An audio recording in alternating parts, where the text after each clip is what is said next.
Hello mga idol. Ito, nagsidatingan na naman itong mga gagawin natin roll up. Ayan o. Isang maliit saka isang malaki. So unahin natin itong mga side plate. Madali lang naman to. Ayan, bali nagtabas ako ng angle bar yan na pipe holder. Saka itong tubo, daanan ng mga dahon. Ayan o.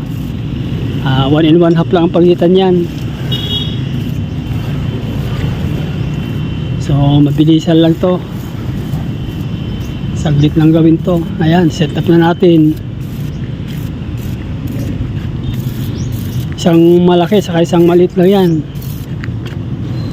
So ito, tapos na itong mga side plate oh. Bali 4 na piraso po yan. At dito naman tayo sa bottom. Ayan po oh. Ayan.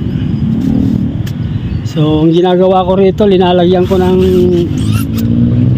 text screw para sigurado, para hindi siya bibitaw yung welding. Bibitaw man yung welding, meron pa siyang alalay na tornilyo. Ayan oh. Yung pangyero po yan, text screw. Ayan, saka natin putulin yung sobra. Safe na safe po yan. Ayan po, saka natin yung welding. Ayan po, yung mga tornilyo niya oh. Ayan, parang pinakaalalay niya para hindi siya mahugot. So thank you mga idol, next time ulit.